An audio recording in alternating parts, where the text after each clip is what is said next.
Kuliah Sosiologi Hukum. Topik ke-22 dari 70 topik. Penyelenggaraan negara yang bersih dari korupsi.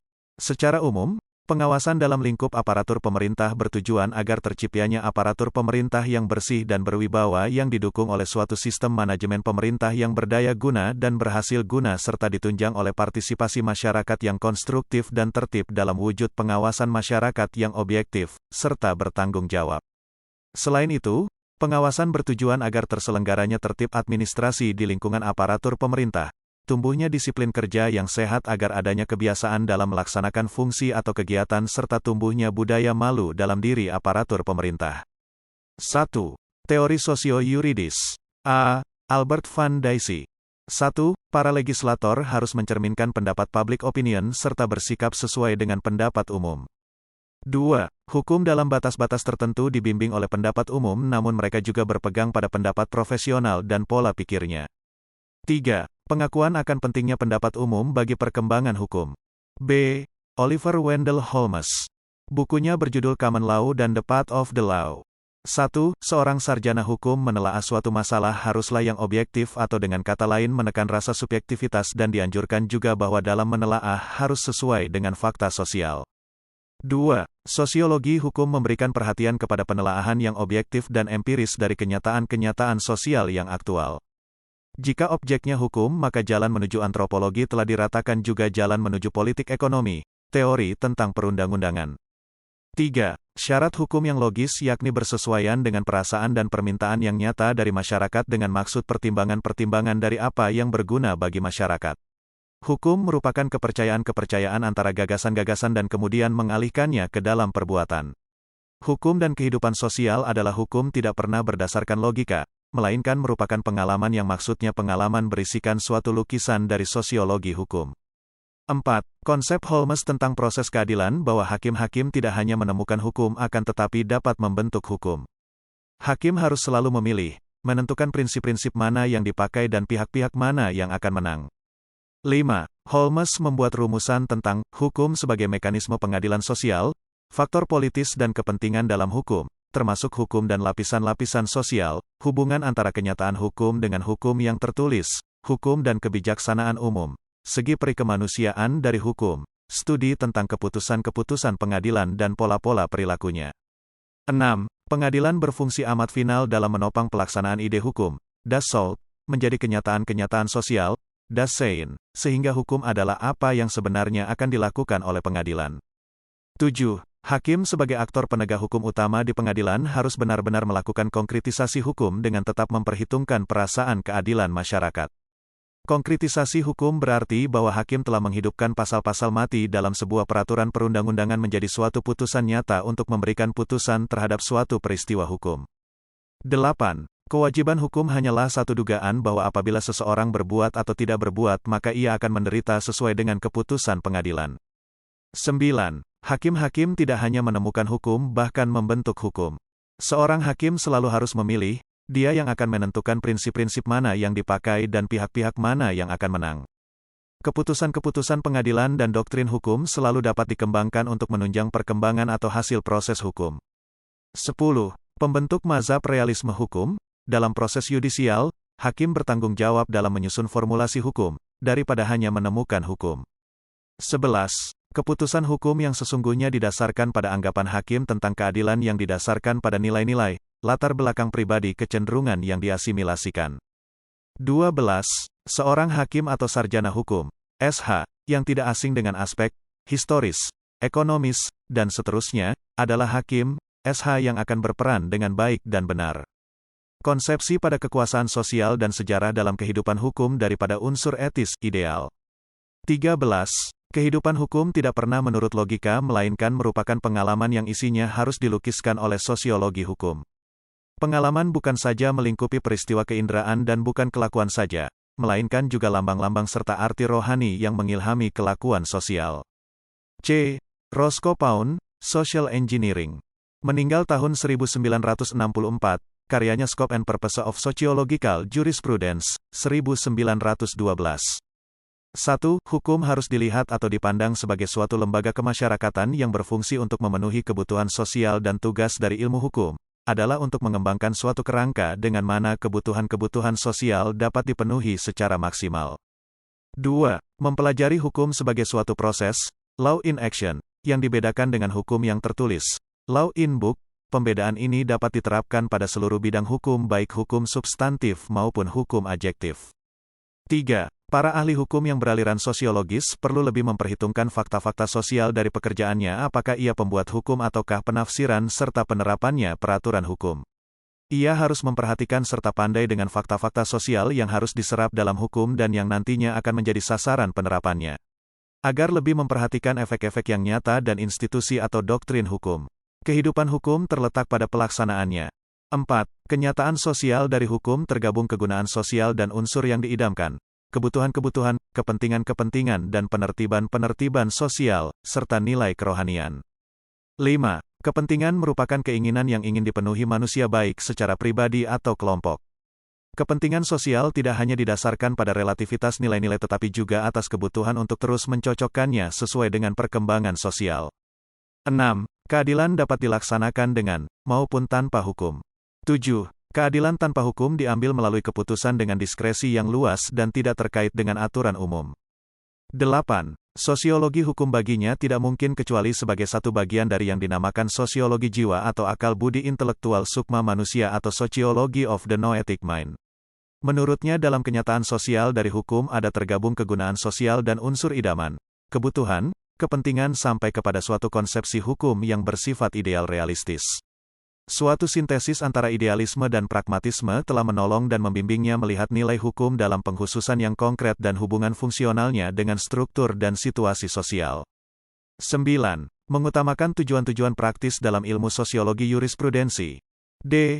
Benjamin Nathan Cardozo, Kekuatan Sosial. Bukunya berjudul The Nature of Judicial Process, 1921. The Growth of the Law, 1927.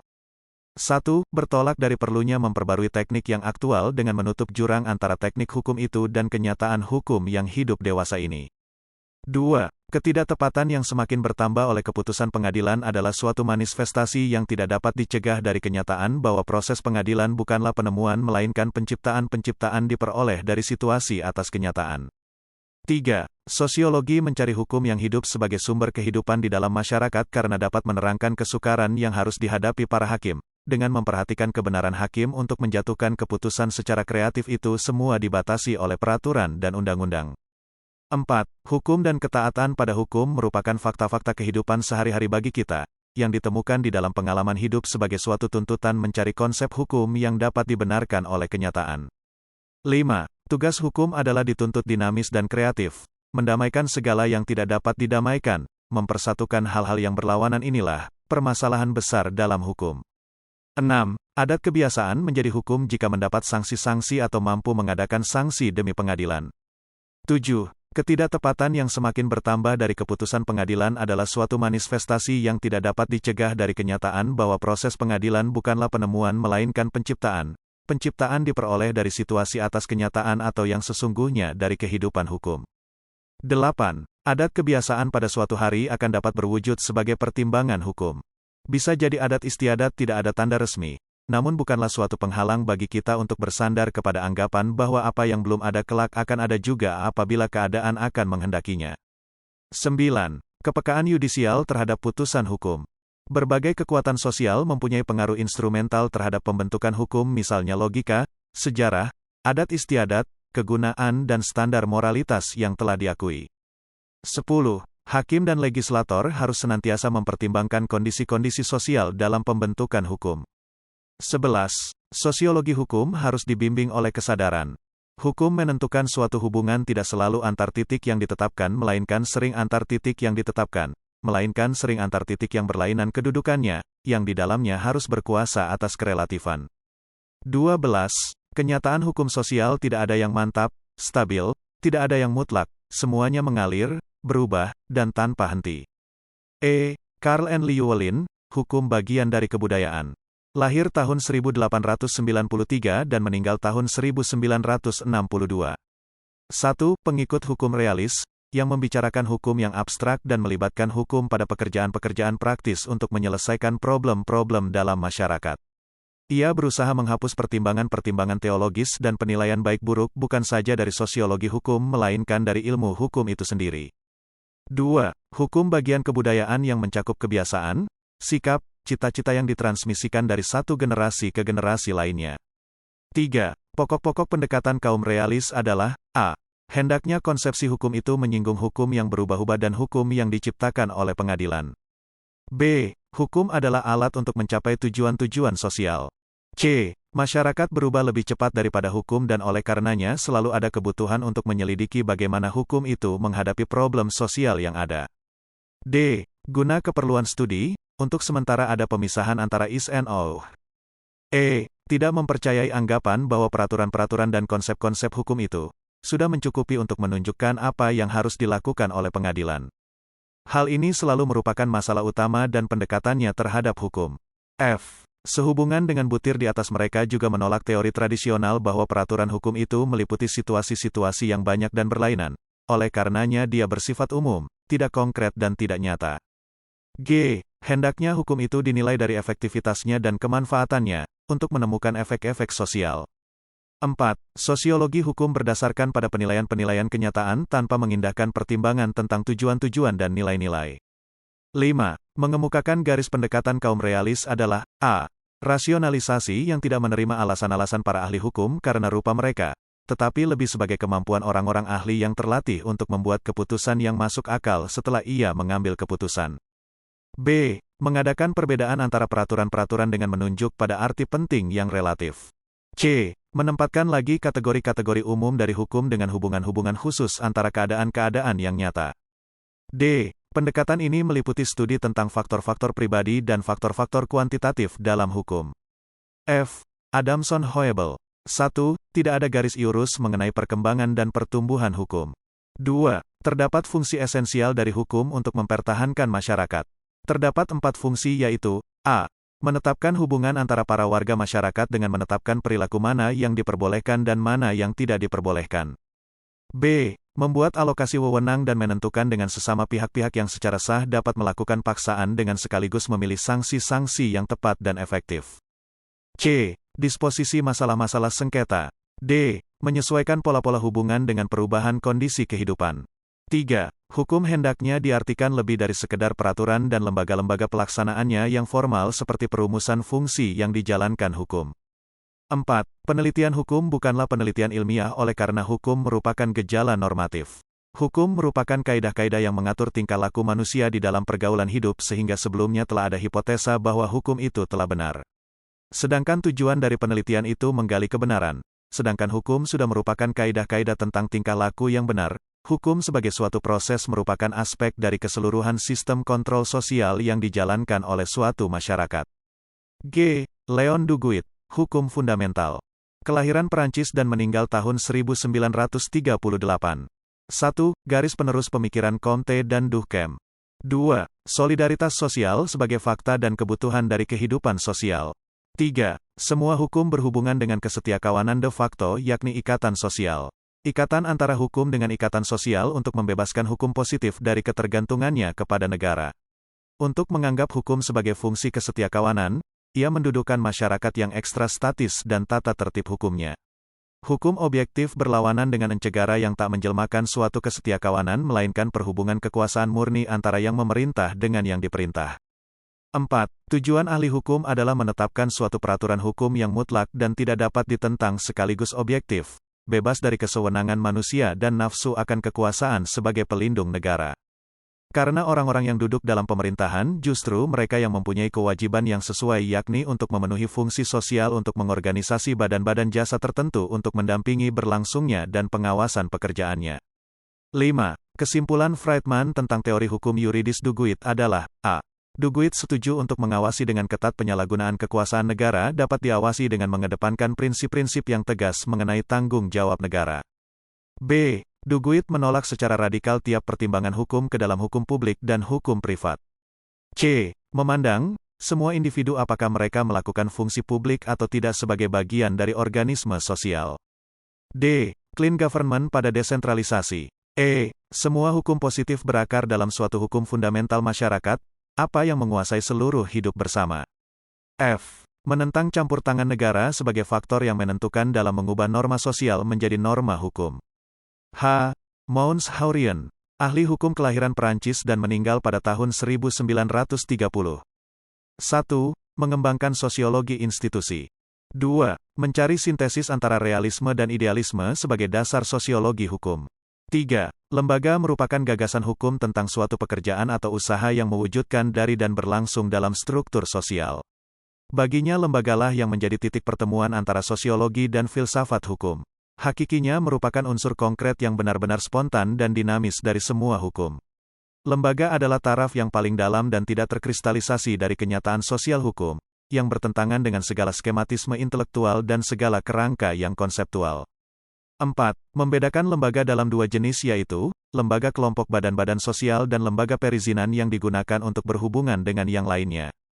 Dalam perbedaan ini, ia menyinggung masalah bentuk-bentuk kemasyarakatan sebagai tempat lahir macam-macam hukum. 5. Mengutamakan analisis terhadap lapisan-lapisan keseimbangan yang merupakan lembaga, yakni kenyataan sosial hukum pada suatu pihak tertuju kepada masalah-masalah sistematis pada pihak lain terluju pada masalah-masalah yang berkenaan dengan tipologi hukum. 6. Manusia hidup bersama dimulai dengan organisasi individu yang bebas, yang kuat yang membuat kekuasaan untuk damai dan memelihara kepentingan bersama. I. George Gurvitch. 1. Apa artinya kehidupan sosial, kehidupan berkelompok? Menurutnya jumlah orang baru menjadi kelompok yang real bila mereka mengalami kelompok sebagai suatu kita. Aku dan engkau menjadi bersatu sebagai kita, tetapi realitas sosial itu dibangun menurut lapisan masing-masing dalam menuruti hukum-hukumnya sendiri. 2. Kenyataan normatif yaitu hidup dalam masyarakat hanya dapat berjalan dalam keamanan damai dan stabilitas sosial berkat hubungannya dengan keadilan. Keadilan merupakan nilai hidup bersama yang utama juga membentuk hukum positif sebagai sumber hukum dan berlakunya hukum. J. Theodor Geiger, Realitas Sosial Norma Hukum. Bukunya berjudul Vorstudien zu einer Soziologie des Rechts, 1947. 1. Sosiologi merupakan ilmu empiris ketika tujuan sosiologi adalah menerangkan hubungan gejala-gejala masyarakat yang beraneka ragam yang ditentukan secara eksak. Secara kuantitatif suatu penyelidikan induktif tidak akan ada hasilnya tanpa penggunaan pengertian-pengertian tertentu. Maka suatu analisis kritis tentang pengertian-pengertian yang digunakan perlu diselenggarakan supaya sosiologi sungguh-sungguh bersifat ilmiah. Kemudian, hasil penyelidikan empiris perlu dikonfrontasikan lagi dengan kenyataan-kenyataan yang empiris. Seorang sosiolog harus memandang masyarakat bukan sebagai benda melainkan sebagai suatu proses. Gesellschaft ist kein Ding sondern ein Prozess. 2. Terkandung dalam kekuasaan ekstem yang digunakan oleh masyarakat untuk bertingkah laku secara tertentu. Demikianlah materi topik ke-22 Sosiologi Hukum. Channel ini dipastikan sangat bermanfaat bagi mahasiswa perguruan tinggi negeri dan swasta manapun di Indonesia atau siapa saja yang ingin menambah wawasan. Untuk pemahaman yang lebih baik, putar dan dengarkan video ini berulang-ulang. Subscribe dan like, agar Anda mendapatkan update tutorial lainnya. Bagikan juga link video ini, agar teman lain juga mendapatkan manfaat channel ini. Sekian dan terima kasih. Sampai jumpa.